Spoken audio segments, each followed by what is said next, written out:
Record button. That little announcement is always a little terrifying. Anywho, hello everyone and everyone who's going to be watching this after. I'm so excited to introduce tonight's presenter. She is incredible. We served on a panel together this summer and I was just like blown away by everything she had to say. And I was like, we need to bring her to CHASA to talk to our coaches about these important issues. And so it is my honor to welcome Miss Shantae McCray. She is incredible. And Shantae, please take it away. Thank you so much for having me, everyone. I'm excited to be here. I always relish in the opportunity to share with educators. I'm sure you guys have seen my bio. I worked in a couple of different school districts for about a total of 9 years. I have educators in my family. My husband's a teacher. My sister-in-law is a former educator and still works with a lot of districts. Some of you may be familiar with her, Christy Thomas. So I am very excited to be here. I transitioned to private practice as a licensed professional counselor a couple of years ago, and every single time I do a presentation in the school, I talk about our kids as though I still work there. But that is how committed I am to the future of our youth, and I still see students in my mental health practice, and I still service families in the community. And so this is something that's near and dear to my heart. So thanks again for having me. So I will go ahead and get started. I'm going to share my presentation. All right. McKendra, would you give Shantae permissions, please? That's what I was looking for. I certainly will do that. Maybe. Let's see here. Absolutely. I do it, but I made you host. So actually, if you make Ms. McCray co-host or host, she can do it. All done. You should have all the settings now, ma'am. All right, so share my screen.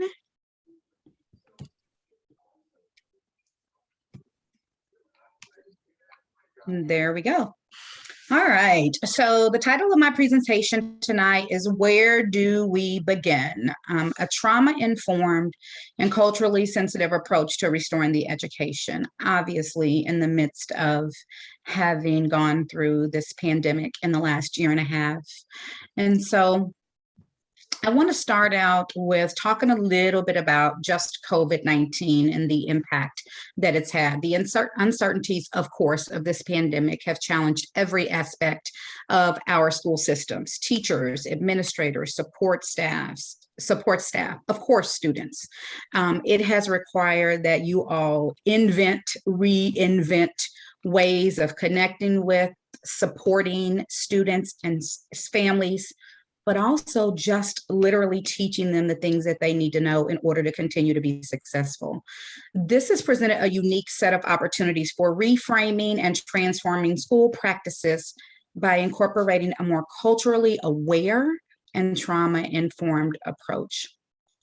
One of the things that I struggled with as a school counselor was trying to get people on board for trauma-informed and trauma-sensitive practices. And for me, it was a no-brainer. I'm a counselor.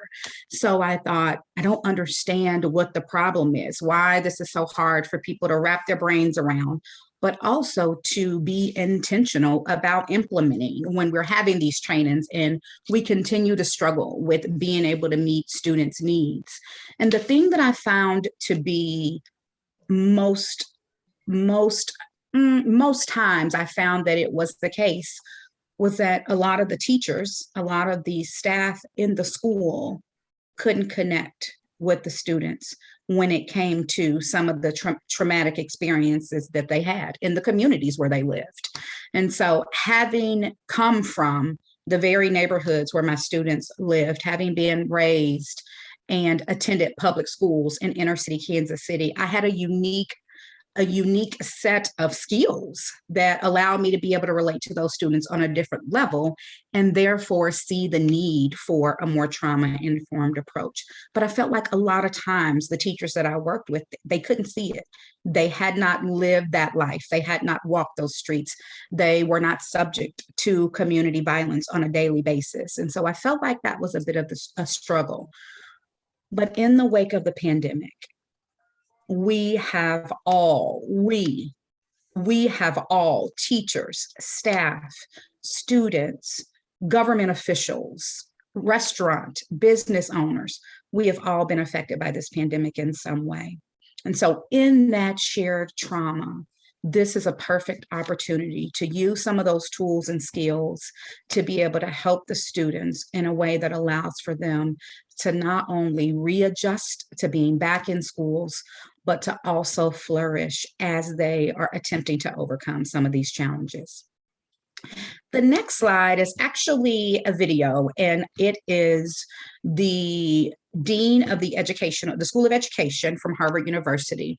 And I wanted to play a clip from this video because I wanted you all to hear some of the things that she talked about in terms of shifting our mindsets as we have now dealt with some things that we could have never imagined. What do we need to do going forward? How do we need to begin looking at things in a different way in an effort to move this thing forward?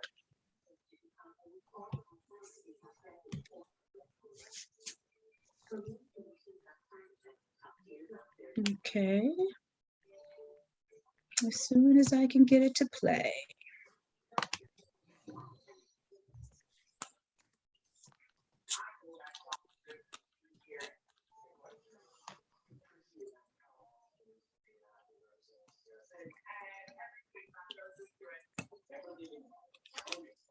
There we go.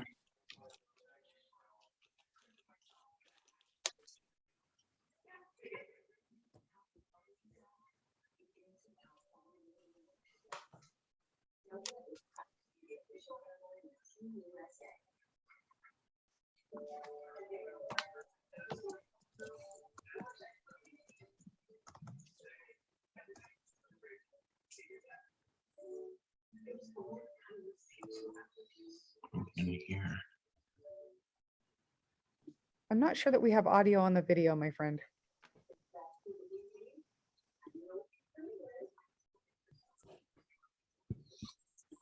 Okay, sorry about that. Let me figure out why that is happening.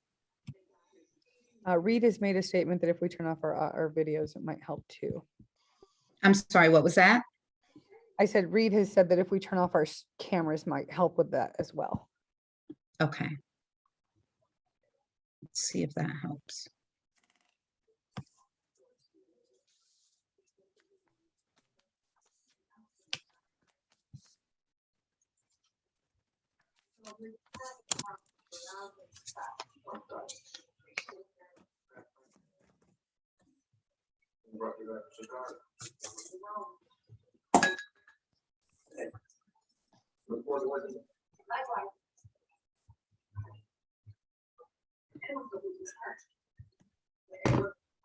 Dante, one option might be if you want to drop the video link in the chat and then everyone could just watch it, since technology is great until it's not. Absolutely. I will do that when we get done here. So just to summarize some of the things that she talked about reframing how we see the school system. She just talked about how schools are more than just places to come to be educated. They, in fact, provide food and safety and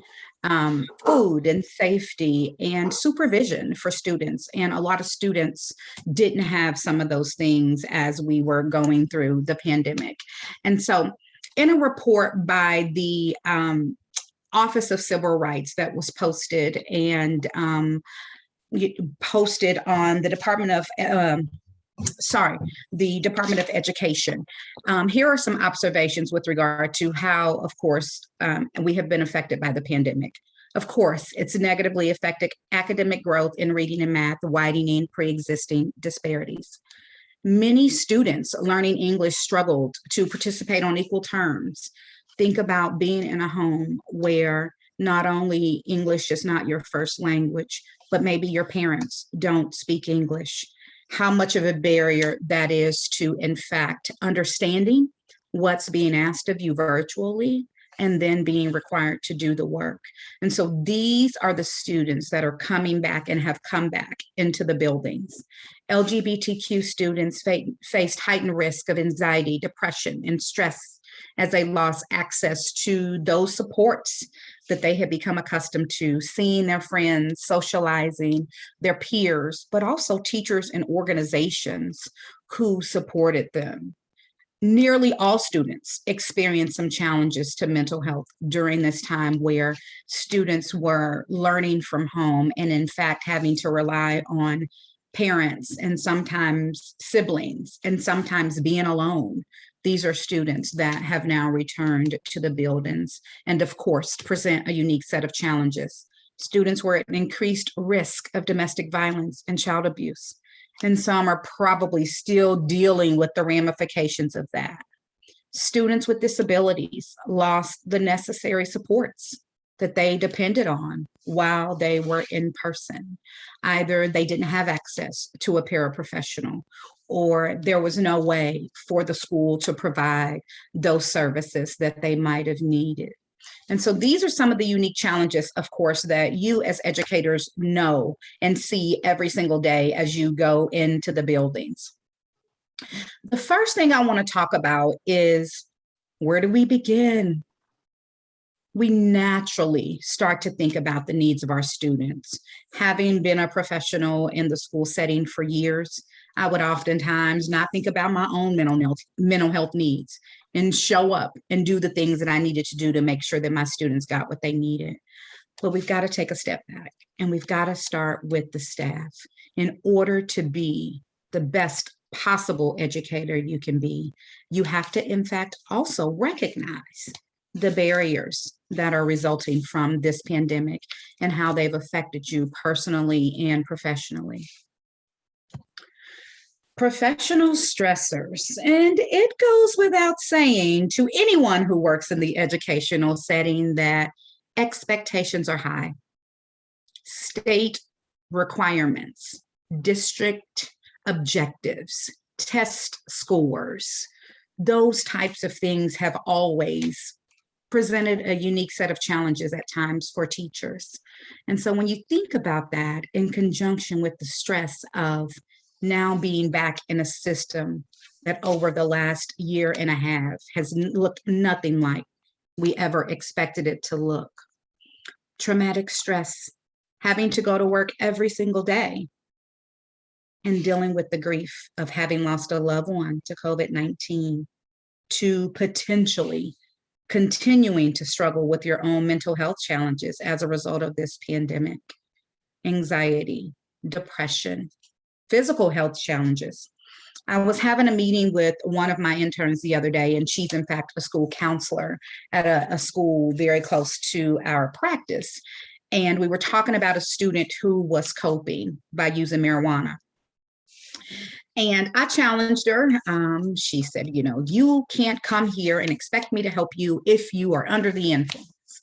And I challenged her to step back and think about how this student didn't have any other coping mechanisms, that ideally we would want him to cope in a way that was healthier. But if that is where he was in that moment, then we needed to be able to meet him there. Then she said to me, I didn't know until he brought it up because I can't smell anything. And I thought about the unique challenges that school staff, teachers, administrators are facing when physically you've been affected by COVID-19, and now it affects your ability to even assess for safety at times. Economic concerns. I think that goes without being said in the world of education. However, in light of the pandemic, You have people who have lost jobs. You have businesses who have closed, families that include teachers where spouses no longer can run their businesses, where centers that employ teachers have in fact closed. And so professional stressors, traumatic stress, mental health, physical health, and economic concerns are just a few of the things that have impacted your lives and the staff in the buildings that are charged with educating students on a daily basis. And last but not least, secondary trauma. When you think about the stories that your students have come in with, those students who have potentially lost loved ones, or in fact are still in fear of that because maybe they have family members that have pre-existing conditions or are elderly, or even in my case, my husband being an educator, my son up until recently not being able to be vaccinated. That was still a very real concern on a daily basis. And so how do we begin to heal? How do we begin to move forward? First things first, we have to recognize the impact that this thing has had on staff. And we also have to be able to do something as individuals, as teachers, as staff, that allow for us to move through our days in the healthiest way possible, considering the barriers ahead of us. Take time to check in with yourself. So these are a few tips for teachers. Years ago, I was a case manager for a camp, a summer camp for students with special needs. And this is something we did every day. We circled up and we talked about how we were feeling, what we needed, and how to help. Something as simple as that can promote emotional awareness, can equip you as staff, as teachers, and even your students, can empower you to be able to ask for what you need. Sometimes, because I've done this so many times, sometimes I get up in the morning and I am absolutely not a morning person. I sit on the side of my bed, and for the first 10 minutes, I'm just trying to figure out where I am. And in that moment, I might say, okay, what's going on with me? Why am I taking so long to get it together? And maybe it is that I'm just tired. Maybe it is that I have a headache, or something has kept me up at night. What am I feeling? What do I need? I might just need to listen to some music. I might need to pray. I might need to talk to my mom. And who can help me with that? And so naturally, because I've done this so many times, I think about that in my day-to-day life. When I have 4 clients in the morning, or I go out and do a presentation in a school, sometimes I sit in my office, I turn off the light, and I say, okay, what am I feeling? What do I need? And who can help me?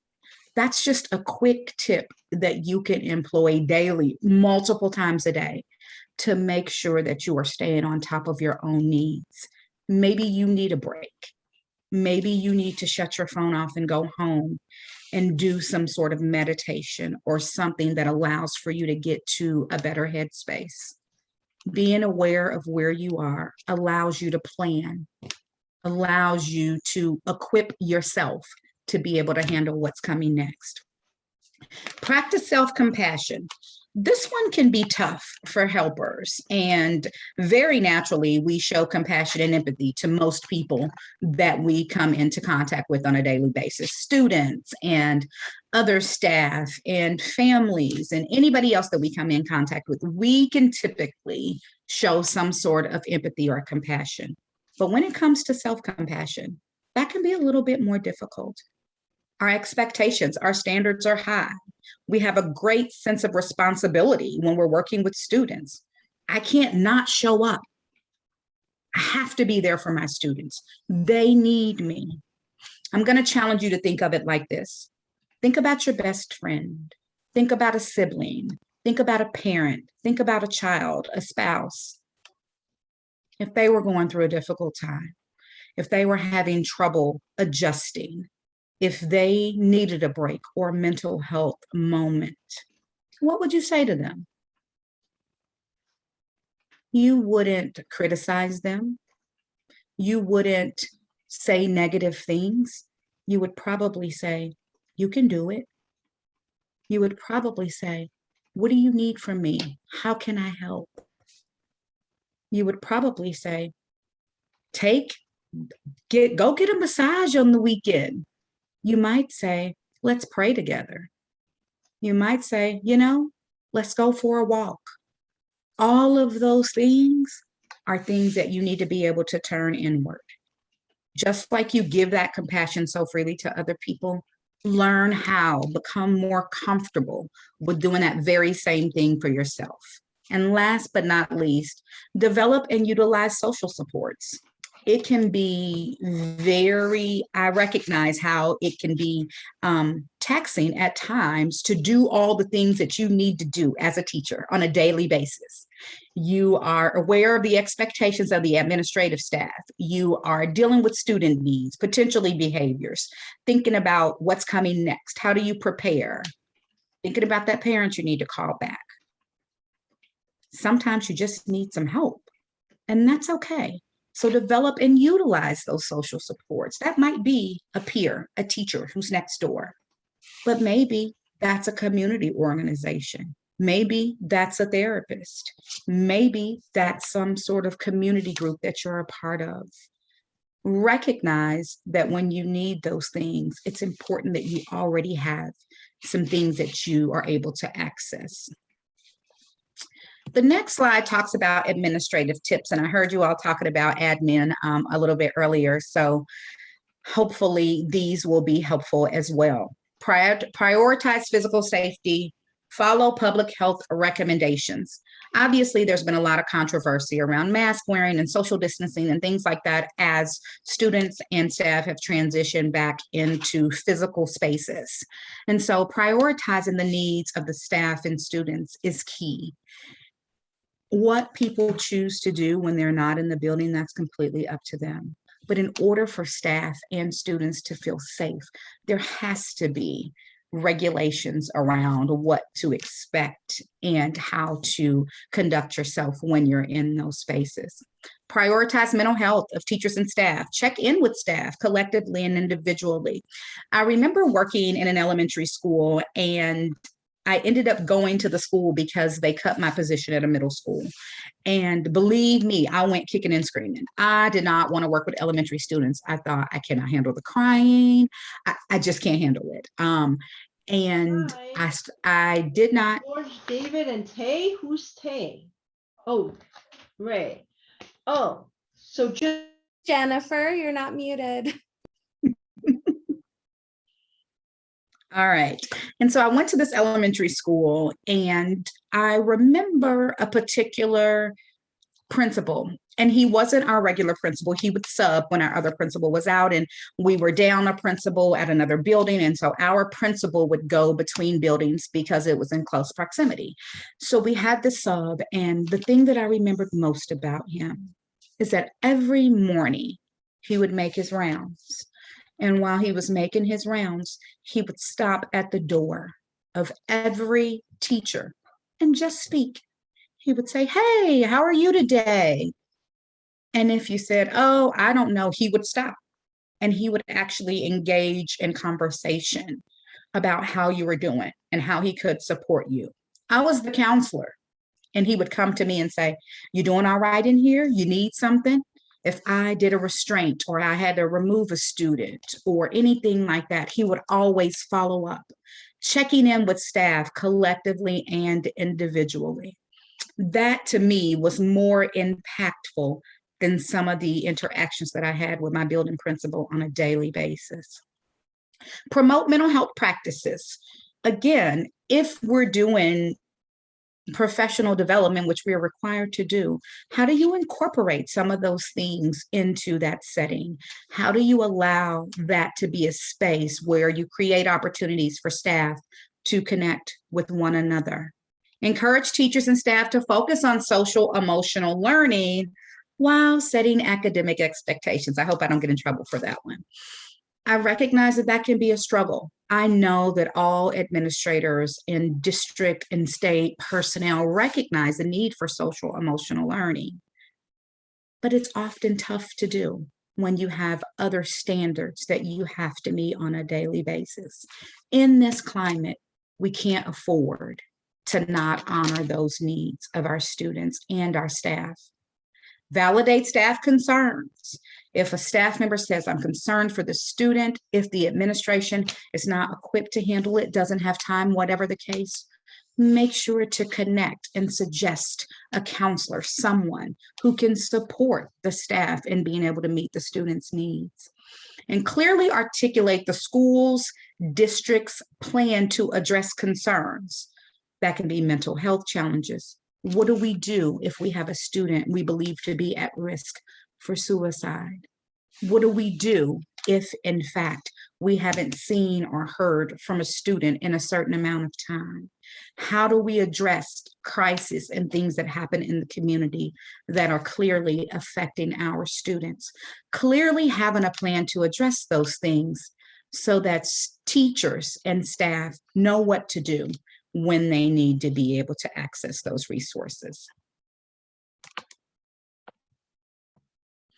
All right, let's talk motivation. And so I've given you a lot of information in terms of what some of the struggles are as you all have gone back into the school setting, attempting to meet the unique needs of your students. It can be tough to be motivated.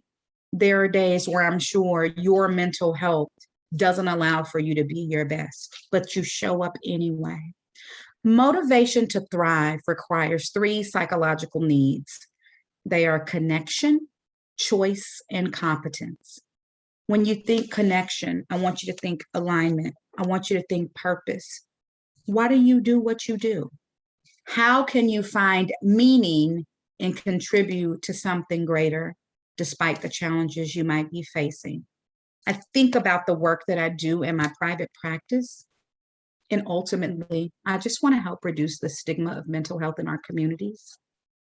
But that's tough some days. That's tough when the stories, the things that I hear from my clients overwhelm me to the point of tears.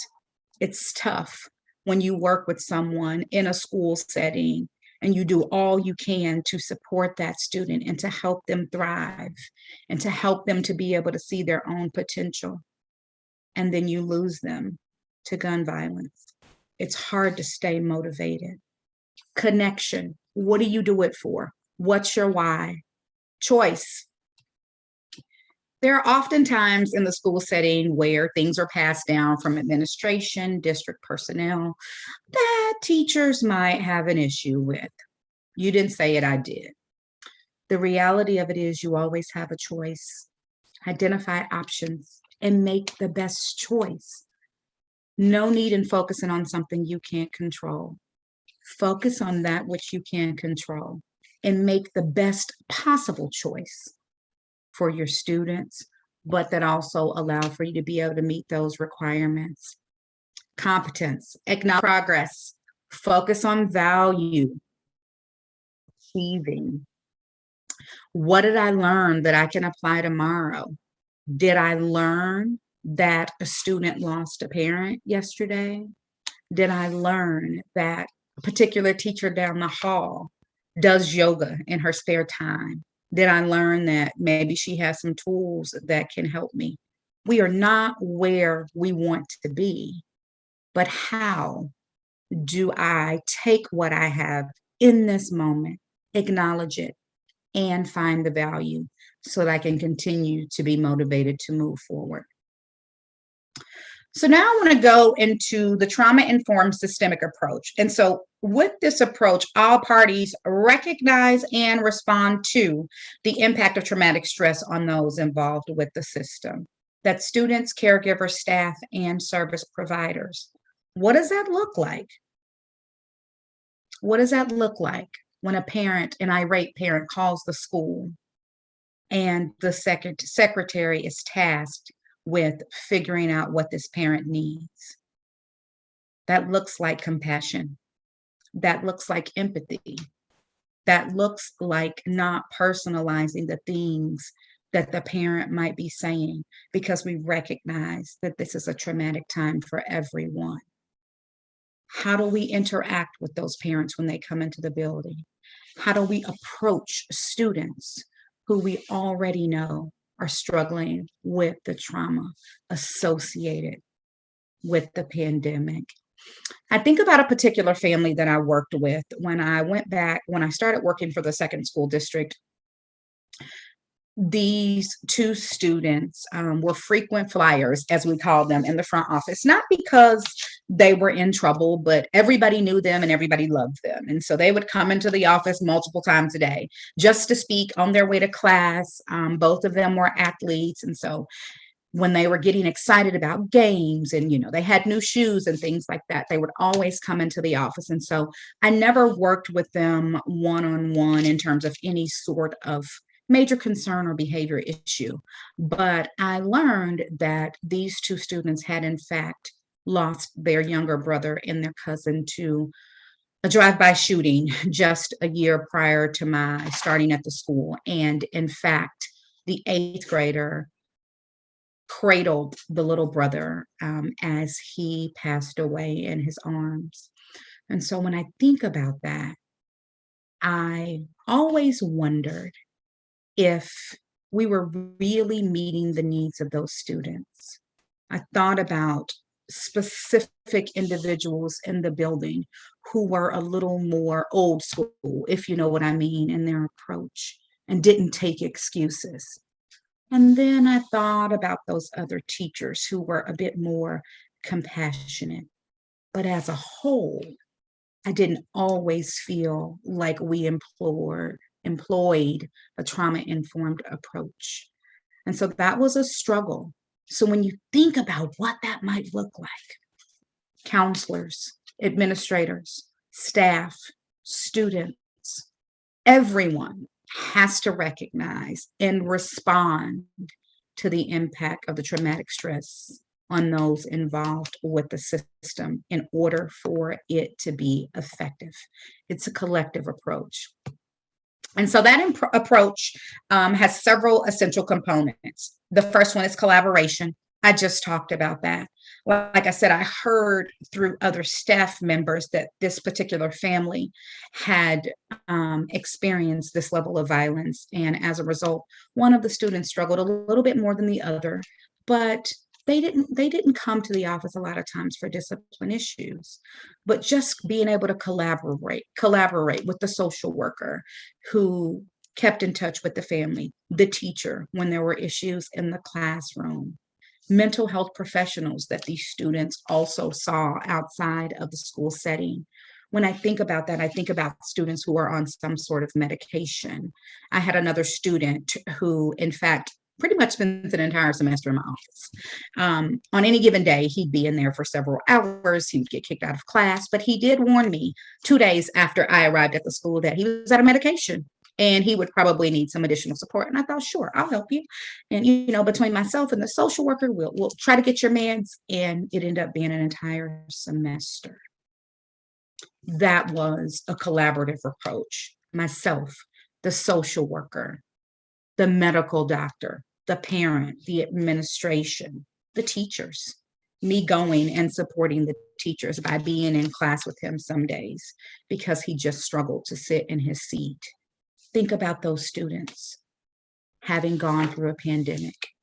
Think about how much more pressing those behaviors are. So you have to be able to collaborate with all of those involved. Maximize physical and psychological safety. When students come into the buildings, when they come to school, it's a community.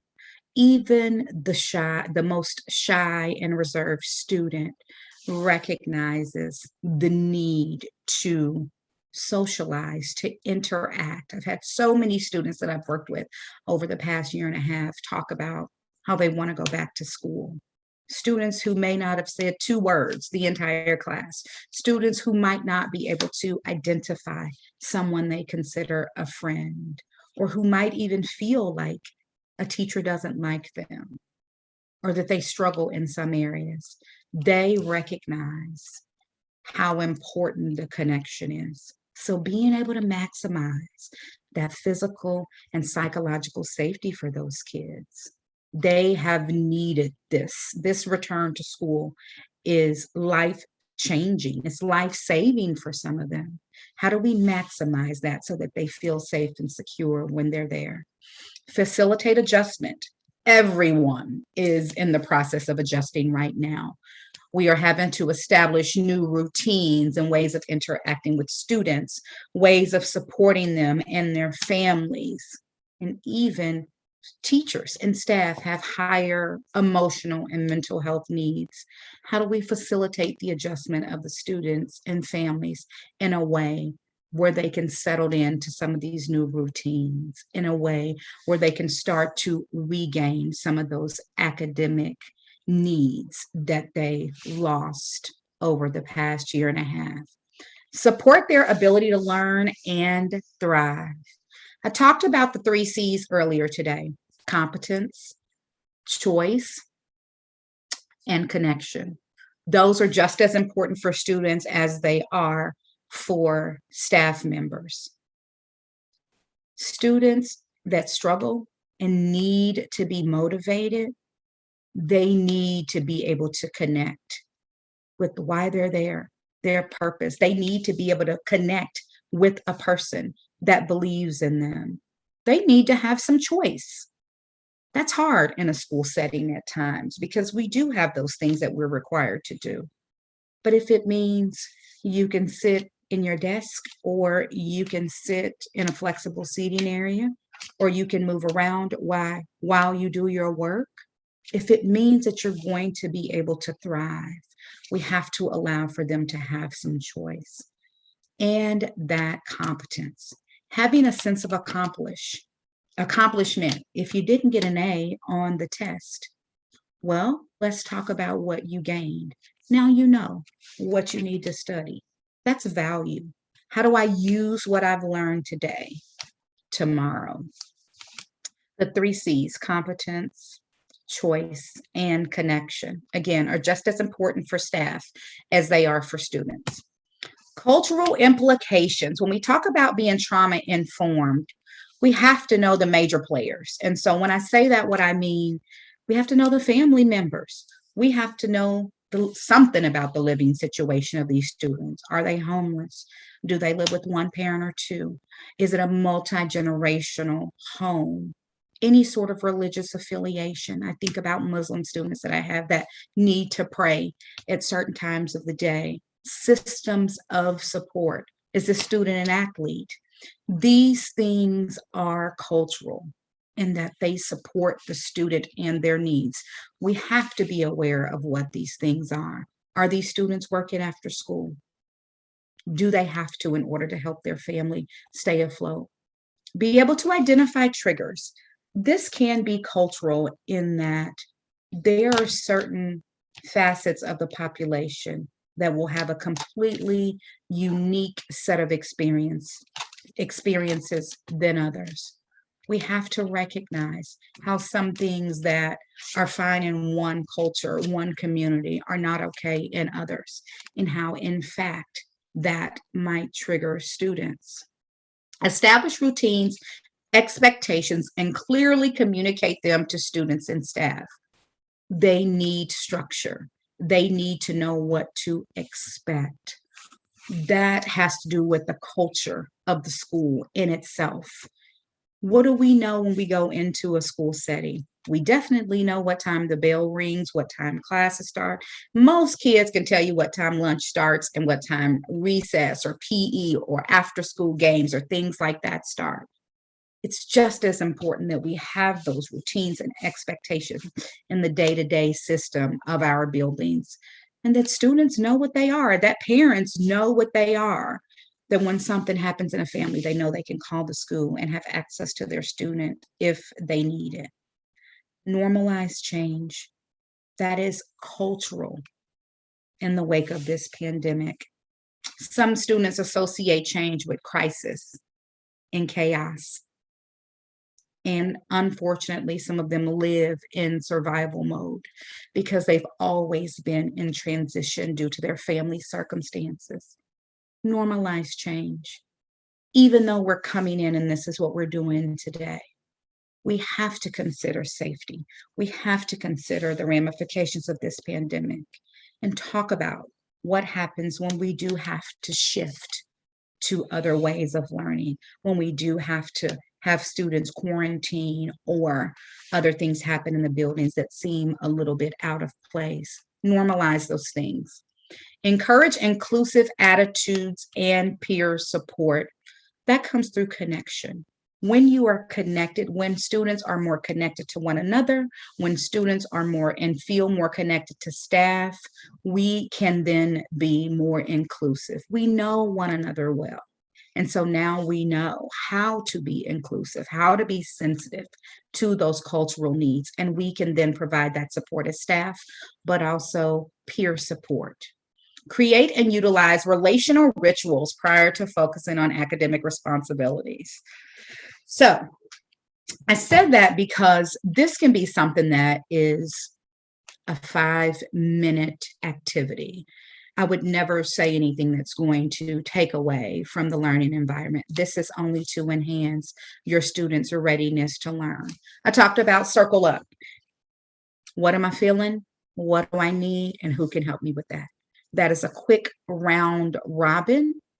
And if you think that's going to take too long, write it down. Have it be a writing activity. Set a timer. Have those students write those down. Go back, look at them, check for any concerns, and then make an effort to connect with that student in order to be able to address them. If they say, I'm feeling something, but my friend can help me with that. How do you partner those students together in a way that allows that student to feel supported as they are navigating what school is like for them in the midst of a pandemic? Mindful movement, that can be a quick yoga exercise that you can literally pull up off YouTube. That can be wiggle time. You can get up and put music on and students can dance. You can have 2 minutes. That can be anything that allows for them to be themselves, to be silly for a moment, to relate to one another, to see their teacher as an ally, as someone who's going to get down on their level. That's a relational ritual. A gratitude circle. Grab a squishy ball. Toss it around. When you get the ball, you talk about one thing. You just identify one thing that you're grateful for. If you can't do that, one thing you're looking forward to, one thing you're looking forward to. Maybe it's just that you're looking forward to your favorite dinner when you get home, or seeing your grandmother when you get home, or seeing someone who has been hospitalized with complications of COVID-19. Celebrations. Veterans Day just passed. I thought about, how do you identify someone who's been influential in the community and in some way allow students to connect with one another as they research or get to know more about this particular person as you celebrate them together? That's a way that you can allow for you as staff and students to relate to one another on a social, emotional level. Recognize potential vulnerabilities. Obviously, all of these challenges did not come as a result of the pandemic. And so one of the things that's important is to be able to recognize those students who are at higher risk now that we have gone through a pandemic. Students who have an identified history of trauma. I just talked about the students who lost the family members to gun violence. Students who have a history of anxiety, depression, suicidal ideations, a history of learning and attention disorders, families who've lost jobs or income, and of course, the loss of loved ones to COVID-19 or other vulnerable populations. You have to be able to recognize those things. This can be done through writing activities. What's a challenge you faced as a result of the pandemic? Cultural responsiveness. A whole child approach is important during normal times, but it is imperative during crisis. This means being able to take into account the culture and context that shapes the student and how that context impacts the child's response to the academic environment. As educators, we recognize the students' and families' stressed responses are influenced by past life experiences, prior interactions with the system, and their expectations based on their cultural background. I put this in here because when you talk about being trauma informed and culturally sensitive, this resonated with me being the mother of 3 Black sons. Oftentimes I think about how my sons have been perceived in the school system.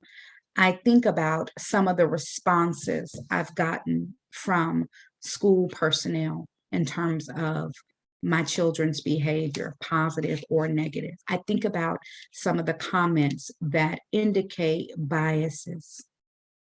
And I challenge you, as school administrators, as school staff, you have to recognize that these families are coming in with unique sets of challenges, again, that date back years, some way prior to the pandemic.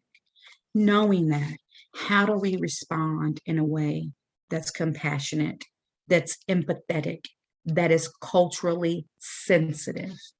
Being able to do that allows for families to be able to trust that they can, in fact, partner with you in order to be able to make the best decisions when it comes to their children.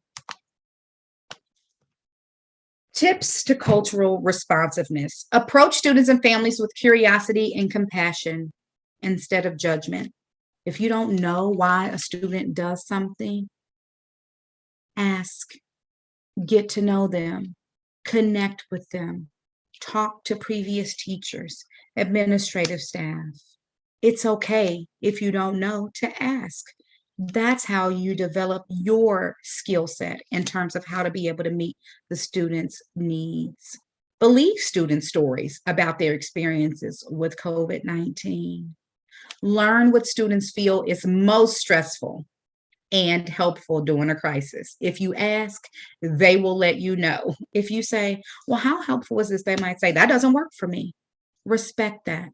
Use that in an effort to go forward and be able to better service that student. Actively seek out resilient student behavior and reframe cultural responses to stress. When students come in and they're angry, when they're frustrated, when they're unmotivated, when they aren't working, think about the resilience that they've been able to display. Think about some of the things that they've been through. Figure out a way to meet them where they are and help them in moving forward. And for administration, I threw this one in at the very last minute. Reinforce confidence in staff by reminding them that they are valued. They have the strength, knowledge, and skills to get through this. When I talked about that particular principal who would sub for us at times, the thing that I valued the most was that I always knew he was confident in my ability. Even when I wasn't confident, he would say, you can do it. You got it, McCray. And I would say, I don't know. Can you stay here and sit with me while this parent comes in? He always had that confidence, and he reinforced it on a daily basis. Community collaboration. Being able to identify local and national services and supports that could benefit staff and students and learn how to gain access. One of the things that has been an everyday thing for me, unfortunately, is just the National Suicide Hotline. In the wake of this pandemic, we have a lot of people struggling. And so that's something that I have readily available, and I give it out anytime I need to. That's something that, of course, a school would be able to utilize. There also are local affiliations, organizations that provide hotlines and that same sort of support. Recognizing, knowing, being aware of what those are in order to better support not only the students, but sometimes other staff members. Work with your team to, in fact, compile a list and share that with staff and students. Maybe that's something the counseling department has done or can do to make sure that, in fact, if you need additional support, you know how to access it in the community. For administrators and other support staff, maybe you reach out to mental health agencies and learn what services are available to families. We have an organization here in the Kansas City area called Solace House. Most amazing organization. It is free grief support. And in some of the rooms, that they have for young children. The walls are painted like a forest, and it is welcoming and supportive. And that's one, again, that I go to a lot for grief support, recognizing what those organizations do and reaching out, having somebody in the system to reach out so that you know how to access those services. Clarify roles in relation to providing support as teachers, as educators. I recognize how overwhelming some of this can be.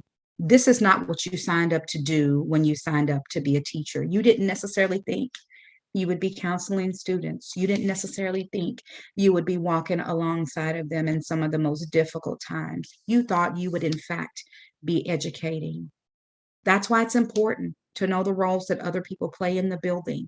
If that's something that you are uncomfortable with, if that's something you need support with, being able to clarify those roles in relation to how students and families can get the support they need when they have those specialized needs. Promote a culture across educators and staff to support families as best as you possibly can while making sure to take care of yourselves. The future of the educational system is largely dependent on a culturally sensitive and trauma-informed response. This traumatic time in history is one that has affected almost everyone in some sort of way. Students and their families need school systems that understand and are responsive to their unique set of needs during this time. Educators and staff need administrators, district and state personnel who are as responsive to their needs as they expect them to be when it comes to their students. And so that concludes my presentation. I do have one final video, and I'm not sure if you all will be, based on what happened earlier, I'm going to guess that you won't be able to hear it. And so I will just show you what the video is. It's called Alleviating Stress with Three Deep Breaths. And I will also put that in the chat. It's a YouTube video. And I go up to about 3 minutes and 30 seconds. And it's just a meditation. It is a way to decompress. It's a tool that you can use when you're checking in with yourself and saying, okay, this has been a day. I need to take some deep breaths. I need to get myself together. I need to be in the best possible headspace when those students walk through that door.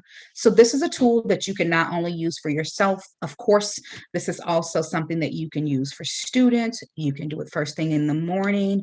You know, most students would welcome the opportunity to shut their eyes for 3 minutes first thing in the morning, and probably some staff. So use this. Again, it's just a YouTube video. I'd like to do this at the end of my presentations. There was a lot of information. There are a lot of barriers to being able to move this educational system forward right now, but recognizing what your needs are as an educator, recognizing where your support lies, learning how to advocate for yourself so you can be your healthiest in an effort to then move your students in that very same direction. Thank you so much again for having me. And I did get a few questions ahead of time, and so I will respond to those, and then I'll take a few more if we still have some time. And so one of the questions referred to working with students with ADHD, and how do you get them to focus on things such as policy, you know, maybe things that they're having to do in class where they struggle. And of course, the thing that first came to mind was give them something, put something in their hand. If that means they're taking notes, if you have a fidget or a squeeze ball, flexible seating, allow them to get up and move around. If you're writing things on the board, or you have some sort of space where you gather information, maybe students are writing things and passing them in, allow them to interact in a way that they can move around and also still participate at the same time. One of the things that's most important is finding out what they feel like they need. Some students will say, I learn better when I've got my earbuds in. Now, I know some teachers, some administrators are like, you can't have those in class. I understand. And I'm not telling you to do anything that you're going to get in trouble for. But you have to be able to recognize the unique needs of your students. Maybe you as the teacher put on some low music in the background. Maybe they have a space in the room where they can have access to that and still be able to do the things that you are requiring them to do. So it's all about flexibility, knowing your students, and then being willing to try to meet them halfway. The other question was how to support a team that's lost a member to suicide. And the thing that I will say to that is recognize that grief is never linear. It shows up at the most inopportune times. It is very random and unpredictable. You will be accepting one day and you will be depressed, and you will be bargaining the next day, and you will feel guilty the very next day. All of those things are absolutely normal. Support one another by honoring the memory of that staff member, but also recognizing when other staff members need your support. If you are equipped to support in that way, do that. If not, recognize when you need to reach out for additional support. Honor the fact that students will also be just as affected by that loss, and think about how you can support them in the most meaningful way. And then there was another question, and I'm not looking at my notes, I'm going off memory here, but it talked about how to engage students from disproportionate populations or disadvantaged populations. And I wrote down approach, engage, connect, and invite. When I worked in the school, I talked to everybody all the time. I would stand outside my office in the morning and greet students. Most of them, of course, I did not know their names. It was just way too many students. But they knew me because they knew I would be standing there every single day. And even if it was, are you the counselor? Or one day somebody said, you're the counselor? I thought you were the principal. I'm like, no, I don't want that level of responsibility. But for those students, when I needed something, they were more than willing to do it. I would say, I need some help putting up something in my room, or I'm doing this program with a social worker. Can I get some help? And they would show up. If you want to be able to attract those students, you got to be able to connect with them. Connection starts with approaching them. That allows for you to engage them. And that, in fact, builds a connection to where students know you recognize them. You see the potential in them. And by all means, invite them in. I've got this thing I need somebody to do in the play. I need somebody to work behind the scenes. Once you've been able to establish that relationship, they will be more than willing. Students will work for people they have relationship with. I know you all know that. Use that to your advantage. So those are the only 3 questions that were sent to me ahead of time. Does anyone else have any other questions for me? I'm looking in the chat. Is there anything? No. Oh, well, we go. Hey, this is Nate. Can you hear me? Yes, I can. Hi, Nate. Hey, everybody. I have a question. I'm not quite sure you'd be able to answer it. Okay. I sent out a survey to my debate team Mhm. about how we were doing so far using hybrid format and all that. And feedback I got, one of the students wrote that the team could be more inclusive. But I didn't quite know where to go with that because it was an anonymous survey. So I didn't know who I would go to follow up with. And I didn't get any specific action item. So what are your thoughts of what should I do? Obviously someone has a need that's not getting met there. Was this survey, tell me again who completed the survey? I sent it to the students on the debate team, and it was like a Google survey or something. So it's all anonymous. Okay. I think that's a great way to generate discussion. I think that, maybe you say you want to follow up on the surveys and get some input.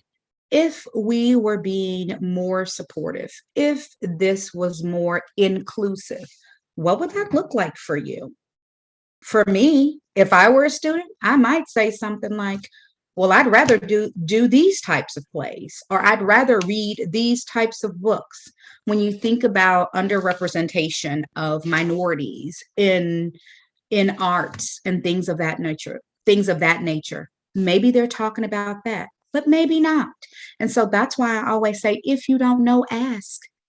Have it be something that you do as a group. We're just going to do a discussion around Robin, maybe talking about how we can improve the program, what some of your interests are. And again, be sure to include the word. If we were being more inclusive, what would that look like to you? Give me an example of something we might be doing differently. And so because it's anonymous, maybe that particular student won't speak up, but that could still generate some discussion from other students who might be feeling the same way. Okay, thanks. Sure.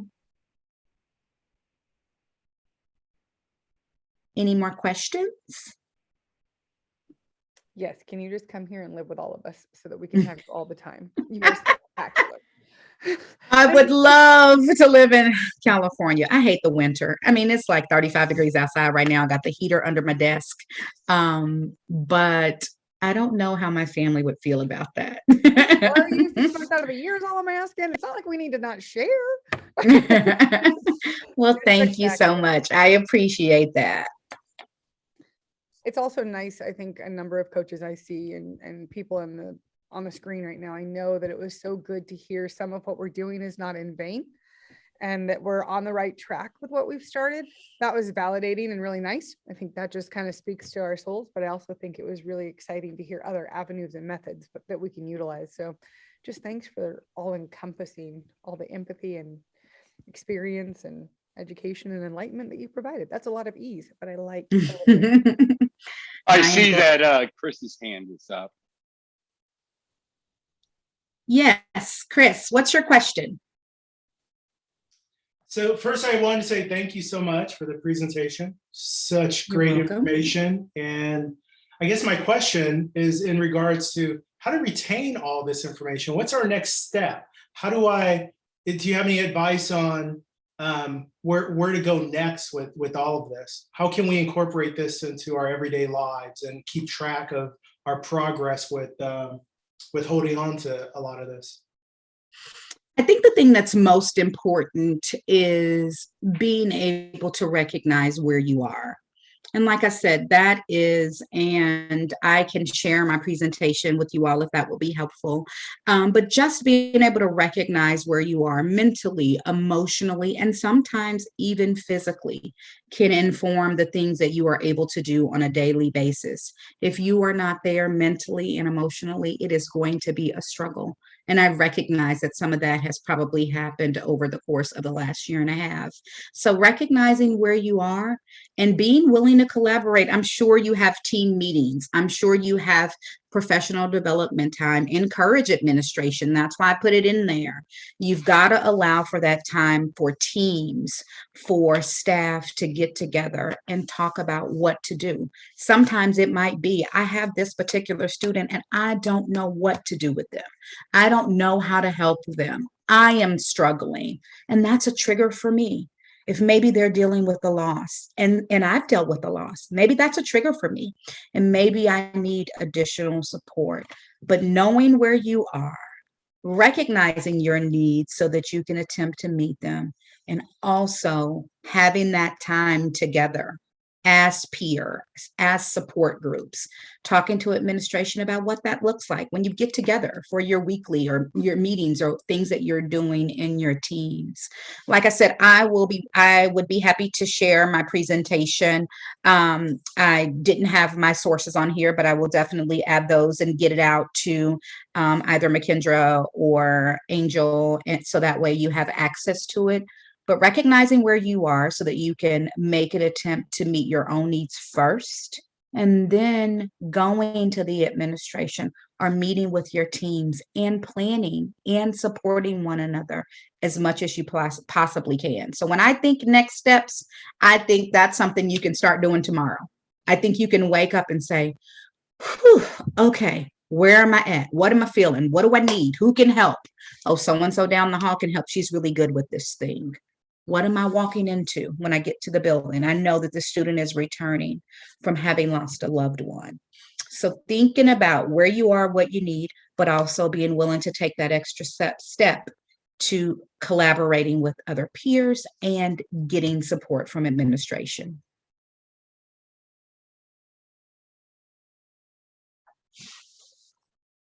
Any other questions?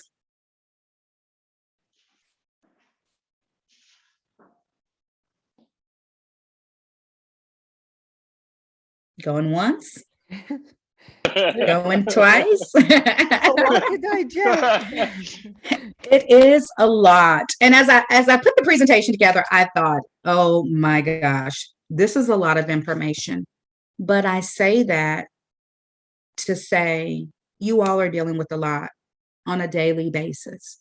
And again, the takeaways that are most important are how you take care of yourselves, how you manage your own mental and physical health needs determines your ability to meet the needs of your students.